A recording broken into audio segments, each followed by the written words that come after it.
Hey everyone, ready for a deep dive into something we all deal with? Laziness, right? We're talking about cracking the code on productivity, but not just the usual time management stuff. hmm We're going deeper this time, exploring how different cultures view this whole thing. Practical tips, philosophies, maybe even busting some myths. Should be interesting. Absolutely. And what's fascinating is how universal this struggle is. Every culture has its own ideas about laziness and productivity.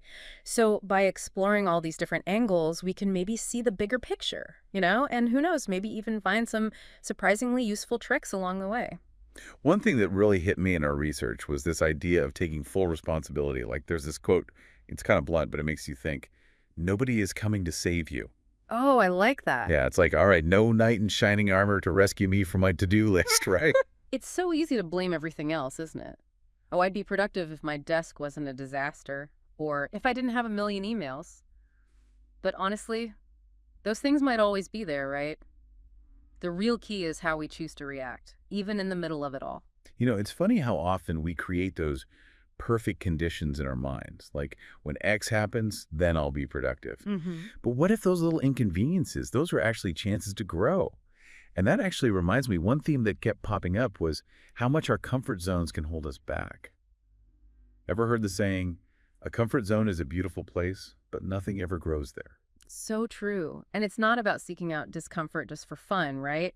It's more about recognizing that real growth, the kind that feels good, usually means stepping outside that box we've put ourselves in. Think about a time you did that. Maybe you finally started that project you'd been putting off or had that tough conversation you were dreading. I bet you found a whole new level of strength and resilience you didn't even know you had. Right, like there are all these hidden levels inside us, and we unlife them when we venture out beyond the familiar. But sometimes I think the biggest thing holding us back from actually doing that is this sneaky thing called perfectionism. Ah, yes, perfectionism. It pretends to be a good thing, doesn't it? Ah, I just have high standards. But underneath, often there's this fear, fear of failure, fear of judgment, and it keeps us stuck. And that's exactly where that done is better than perfect idea comes in handy, right? I mean, who hasn't gotten lost in the weeds of a project, obsessing over every little detail while the bigger picture is just waiting? It makes me think of Leonardo da Vinci. Talk about a perfectionist, right? He was famous for leaving things unfinished, Right. always striving for this impossible level of detail. Even da Vinci, as brilliant as he was, he had to deal with that tension, that pull between trying to create something amazing and actually getting it done. It's a good reminder for all of us, I think. Sometimes good enough is more than enough to move us forward. And sometimes moving forward means being brave enough to say no, which, let's be honest, can feel a bit countercultural, especially these days, right? Always being on, always busy. Huge point. Saying no can almost feel rebellious, can it? Like we're expected to say yes to everything and everyone, but protecting our time and energy, setting those boundaries, that's not selfish. It's about choosing where our yes goes so that when we do commit to something, we can really be present, give it our all. I love that. Saying yes with intention. It's not about being a jerk. It's about making choices that actually matter to us. Choices aligned with our own goals and values instead of just reacting to every demand that comes our way. Exactly. And that actually leads us perfectly to the fun part, actionable techniques, Mhm. tools that can help us make those intentional choices and actually boost our productivity. One of the most powerful ones we came across is something called the 80-20 rule. Maybe you've heard of it. It's also known as the Pareto principle. Oh, definitely. It's that idea that 80% of our results come from just 20% of our efforts, right? hmm But actually applying that, figuring out what that crucial 20% is, that can feel a little overwhelming, to be honest. That's what this deep dive is for. We'll break it down, give you some real world examples, help you figure out how to identify your own high impact activities, those tasks that really make a difference. But before we jump into that, there's another really interesting concept I'd love to introduce: Parkinson's Law. Oh, right, I've heard of that. It has something to do with deadlines. Exactly. Parkinson's Law basically says that work expands to fill whatever time we give it. Think about it. How often have you given yourself a whole afternoon to do something that really could have been done in half the Oh, time? all the time. I'm the queen of turning a 5-minute task into this whole ordeal.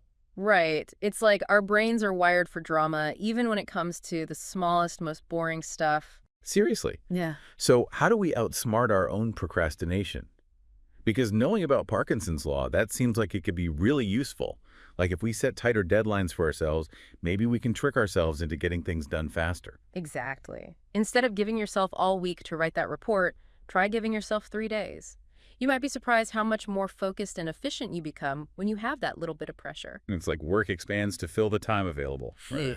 I'm definitely going to be trying that out.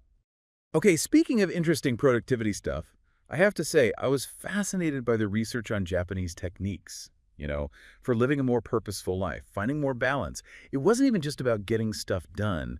It was about connecting your actions to a deeper meaning. What I love about these Japanese approaches is how holistic they are. They recognize that productivity isn't just checking things off a list.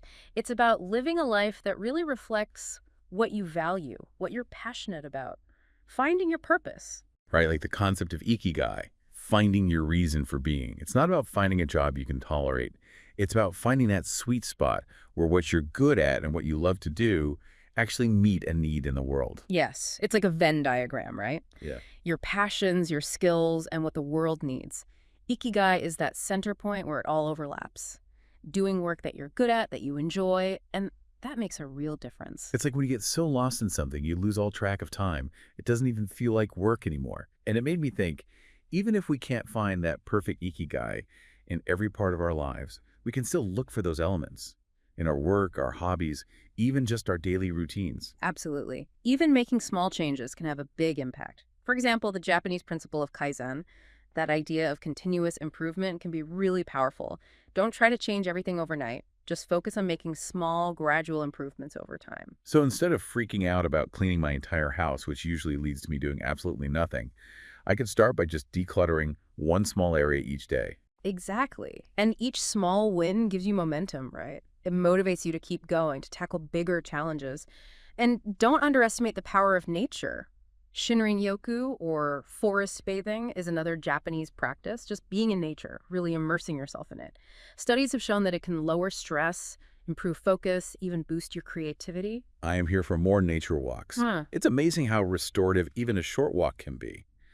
Okay, so we've talked about mindset shifts, setting boundaries, these really interesting Japanese philosophies. But what about more practical productivity techniques? Our research also talked about the Pomodoro technique and the 5-minute rule. Classics for a reason. The Pomodoro technique is all about working with your natural energy levels. You alternate between focused work sprints and short breaks. The key is really committing to those focused periods. No email, no social media, just work. And when it's break time, really disconnect. Let yourself recharge. See, that's the thing, though. For someone like me who struggles with procrastination, sometimes hearing that timer go off is almost like a free pass to stop working. Any tips for dealing with that? That's a great point. It really is about finding what works for you. Some people find that telling themselves to do just one more Pomodoro after a break helps them gain momentum. Others find that tweaking the intervals so they're more in tune with their natural focus rhythms, that's really helpful. It all comes back to self-awareness, paying attention to how you work best, and then adapting these techniques to fit. Right. It's like we're all these unique productivity puzzles, and sometimes it takes a little trial and error to find those perfect fit pieces. Okay, Pomodoro, check.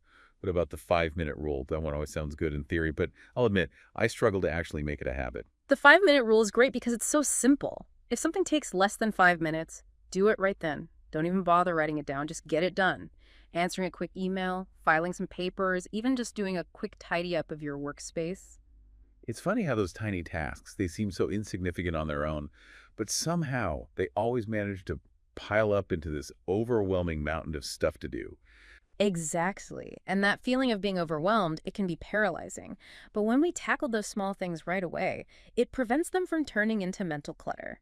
And that frees up our mental energy for the bigger, more important tasks. It's like that feeling of relief when you finally clear off your desk, even if it's just a small section. You just feel lighter, more ready to focus on the next thing. Precisely. And those small wins throughout the day, they really add up. They boost our motivation and give us a sense of accomplishment.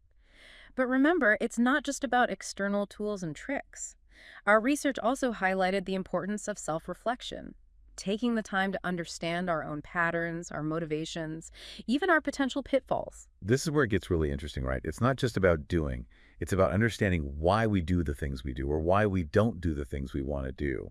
And I love that one of the things they talked about was this super simple but powerful evening ritual. Yes. This one is a game changer. Okay, so remind me again how this evening ritual works, because I definitely need something to combat those after-dinner procrastination vibes. Oh, it's so simple. Just take 10 minutes before bed. 10 minutes? Even I can manage that. Okay, what do I do? Use that time to write down everything you accomplished that day. And don't just focus on the big stuff, okay? Every little win counts. Did you finally get your inbox to 0? Did you resist hitting the snooze button? Write it down. I love that. We need to celebrate those little victories, right? It's like building positive momentum, one small win at a time. Exactly. Okay, and here's the second part of the ritual. After you've given yourself credit for all the awesome things you did, take a few minutes to plan out your top 3 priorities for the next day. Not the whole to-do list, just the 3 most important things. So it's like setting an intention, right? Those 3 guiding stars that'll keep us on track even when things get a little crazy. Exactly. And the act of writing them down, it makes them more real, you know? It's not just this vague idea floating around in your head anymore. It's a commitment. It's like we're giving our brains a productivity head start before we even go to sleep. I love it. Okay, so we've got our 10-minute evening ritual, celebrate the wins, big and small, and set our top 3 intentions for tomorrow.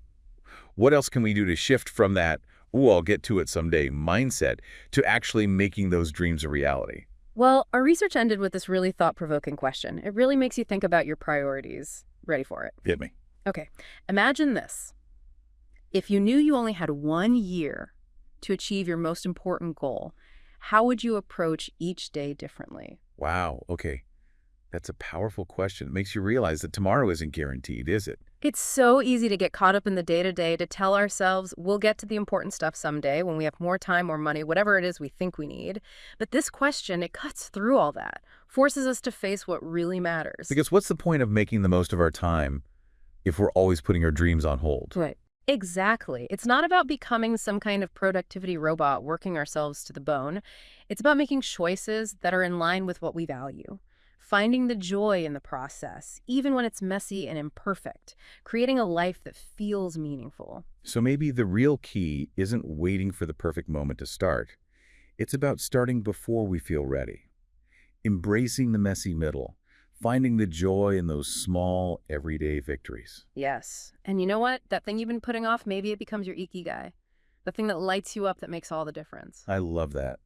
Well, this has been an amazing deep dive. We covered so much mindset shifts, practical techniques, ancient wisdom, the works. If you're feeling inspired, we encourage you to pick just one thing from this episode and try it out. One small change, a new habit, an inspiring idea. You might be surprised by what happens when you decide to show up for yourself and the life you're meant to live. And remember, we're all in this together, right? Be kind to yourself, celebrate those wins, and never underestimate the power of even the smallest step in the right direction. Until next time, keep diving deep and keep those productivity vibes high.